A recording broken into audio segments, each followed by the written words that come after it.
বাংলার ঐতিহ্যকে নতুন প্রজন্মের কাছে পৌঁছে দিতে বিশেষ উদ্যোগে আয়োজিত হলো একদিনের ঢাকের কর্মশালা ও চলপাল্টাই প্রচার অভিযান। শুরু হলো হাবড়া থেকে। ঢাক শিল্প বাঁচাতে 2006 সালে সঞ্জীব সরকারের নেতৃত্বে গঠিত হয় সাংস্কৃতিক সংগঠন বাংলার সৌহার্দ্য। প্রায় 2 দশকের নিরলস প্রচেষ্টায় এটি 12টি জেলায় 37,000-এরও বেশি সদস্যের বিশাল পরিবারে পরিণত হয়েছে। সংগঠনটি ইতিমধ্যে 26,000 ঢাকি পরিবারের উপর সমীক্ষা চালিয়েছে এবং বহুমুখী কর্মসংস্থানের সুযোগ সৃষ্টি করে ঢাক শিল্পে অর্থনৈতিক সচ্ছলতা ফিরিয়ে আনছে। বাংলার মর্গীয় সঙ্গীতের অভিভাবক পণ্ডিত সুভাষ সিংহ রায় এই আন্দোলনে নতুন প্রাণ সঞ্চার করেছেন। বর্তমানে তিনি 12,000 ঢাকিকে নিয়মিত প্রশিক্ষণ দিচ্ছেন এবং তাদের কর্মসংস্থান, অর্থনৈতিক নিরাপত্তা ও সামাজিক মর্যাদা বৃদ্ধিতে কাজ করছেন। এই উদ্যোগের সহযোগী হয়েছেন ন্যাশনাল জার্নালিস্ট কমিশনের প্রেসিডেন্ট সুরজ চক্রবর্তী, যিনি শিল্পীদের অধিকার ও মর্যাদার প্রশ্নে দৃঢ় অবস্থান নিয়েছেন। কলকাতা তিলোত্তমা পুরস্কার জয়ী শর্মিষ্ঠা রায়চৌধুরী বিশ্বমঞ্চে ঢাক শিল্পের নতুন পরিচিতি এনে দিচ্ছেন। এছাড়াও সমাজসেবিকা যাজ্ঞ শোষিনী দাস ও শিক্ষানুরাগী আশুতোষ মজুমদার ঢাকি পরিবারের জন্য স্থিতিশীল অর্থনৈতিক কাঠামো গঠনে সক্রিয় ভূমিকা পালন করছেন।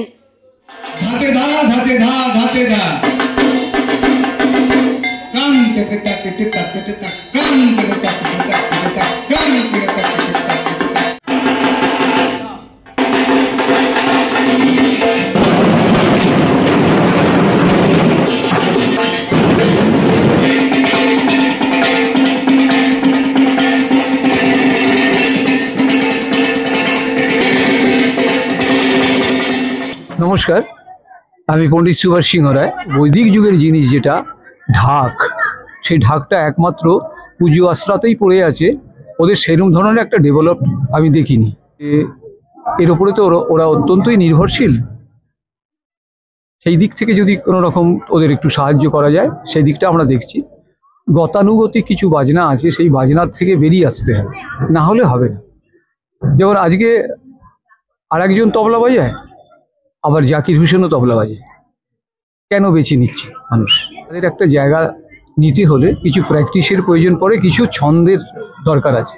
সেই ছন্দটা সকলে বাজায় বটে, কিন্তু প্রকৃতপক্ষে সেই ছন্দ অনুযায়ী কিন্তু বাজনাটা হয় না। এক একটা ঘরোয়ানায় নিজেরা তৈরি করে বাজায়। আমি চাইছি তাদের যে তারা যেহেতু আমাকে চাইছে যে গুরুজি আপনি একটু ছন্দ বা তাল একটু দেখিয়ে যদি ওদের আরেকটু ডেভেলপ করেন, তাহলে ওদের পক্ষে খুব সুবিধা হয়। যেটা আমি বরাবরই করে এসেছি, অনেককেই ফ্রি অফ কস্টে সঙ্গীত শিক্ষা, পাকা শিক্ষা, তবলা শিক্ষা দিয়ে আসছি। তাহলে ঢাককে কেন দেবো না? তাই এত বড় একটা কর্মশালা ছিল। ওদের কিছু বাণী, কোনখানে কোন উচ্চারণটা আসবে, ছন্দটা কি হবে, এক একটা ছন্দ আছে, সেই ছন্দের ওপরে আরতি আছে, সেইগুলোই আর কি কর্মশালার ভিতরে রেখে দিয়েছিল। সৌহার্দ্য যে পরিবার, বাংলার সৌহার্দ্য, এটা একটা বহু প্রাচীন প্রতিষ্ঠান, যাদের 26,000 ঢাকি রয়েছে, যারা পরম্পরাগত শিল্পে পারদর্শী। তা আমরা দেখলাম যে এদের প্রথাগত শিক্ষা রয়েছে, কিন্তু প্রকৃত ব্যাকরণগত শিক্ষাটা নেই। এই ব্যাকরণগত শিক্ষা দিয়ে তাদের যদি সুশিক্ষিত করা যায়, তাহলে কিন্তু আমাদের অন্যান্য শিল্পের সঙ্গে তারা এক পংক্তিতে বসতে পারবে। এই উদ্দেশ্য নিয়ে আমি পণ্ডিত সুভাষ সিংহ রায়, আশুতোষ দা এবং আরও কয়েকজন মিলে আমরা এদেরকে প্রকৃত ব্যাকরণগত শিক্ষা দিয়ে একটা ভারতবর্ষের শিল্প মার্গে নিয়ে আসতে চাইছি। এই উদ্দেশ্য আজকে আমরা তাদেরকে প্রশিক্ষণ দিচ্ছি। পণ্ডিত সুভাষ সিংহ রায় দীর্ঘ তালিম দিলেন এবং তারা অত্যন্ত সুন্দরভাবে। নমস্কার, আমি শর্মিষ্ঠা রায়চৌধুরী, একজন আন্তর্জাতিক মডেল এবং শিল্পী। এবং আমার কাজ যেহেতু শিল্প সংস্কৃতি নিয়েই, এবং আমি বিদেশে কাজ করছি বহু বছর ধরে, তাই এখানকার বাংলার সৌহার্দ্যের সাথে যুক্ত হতে পেরে খুব ভালো লাগছে। আর এখানে যে 26,000 পুরুষ এবং মহিলা ঢাকি রয়েছেন, আমি চেষ্টা করব তাদেরকে গ্রুমিং করে কিভাবে আন্তর্জাতিক জায়গায় তাদের এই ঢাক শিল্পটাকে প্রসার করা যায়। যে গুরুজি অনেক কিছু তাদের শিক্ষা দিচ্ছিলেন, তাদের শিক্ষার মধ্যে কিছু ভুল ত্রুটি বা লয় তালের একটু সমস্যা আছে, যেটা নিয়ে আমরা অনেকদিন ধরে ভাবছিলাম। ইতিমধ্যে আমরা গুরুজিকে পেয়ে গেছি। শুনুন, আজকে প্রথমে একটা সময় দেখা গেছে যে ঢাক শুধু পুজোর গণ্ডের মধ্যে ছিল, পুজোর বাইরে তারা সেভাবে অন্য কোনো কাজ করতো না। তো বাংলার সৌহার্দ্যের বদৌলতে আজকে বহুমুখী রোজগারের একটা জায়গা তৈরি হয়েছে ঢাকিদের মধ্যে, এবং যখনই এই বহুমুখী জায়গাটা তৈরি হয়েছে তখন আমাদের মনে হয়েছে না এই ঢাকটাকে আরো ডেভেলপ করে নিয়ে আসা দরকার, এদের ছয়তাল ছন্দ তাল লয় এগুলোকে ঠিকঠাক করা। এবং যেহেতু আজকে ঢাক বাংলা থেকে সারা ভারতবর্ষ এবং তথাকথিতভাবে ভারতবর্ষের বাইরেও ঢাকের কদর বেড়েছে। তো ঢাকের হ্যাঁ রোজগারও প্রচুর বৃদ্ধি পেয়েছে।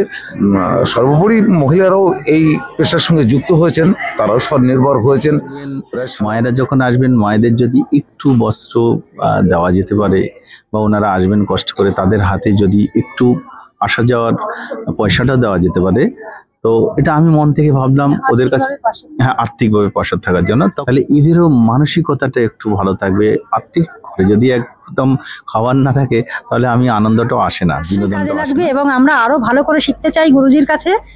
আর এই ঢাকটা নিয়ে আমরা অনেক দূর পৌঁছতে চাই, নিজেদের মতো করে বড় হতে চাই ঢাকি হিসেবে, যেন সারা বিশ্বের লোক আমাদের জানে, বুঝতে পারে যে না, আমরা মহিলা ঢাকিরাও পিছিয়ে নেই, আমরা নারী, আমরাও পারি, আমরা পারি না এরকম কোনো কাজ নেই, থাকতে পারে না, আমরা ইচ্ছে করলে সবকিছু করতে পারি। আপনার কোথা থেকে? আমার বাড়ি হাবড়া, কুমড়ো কাশীপুর। হ্যাঁ, গুরুজির কাছে মানে পরে তো শিখতে চাইবই। আজকে যতটা শিখেছি মানে নিজের মতন করে খুব ভালো লেগেছে আর কি। আজকে হাবড়া থেকে শুরু হলো প্রশিক্ষণ দেওয়া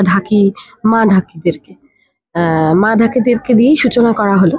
তো আগামী দিনে আমরা সারা বাংলার বিভিন্ন জেলায় গিয়ে আমরা প্রশিক্ষণ দেব।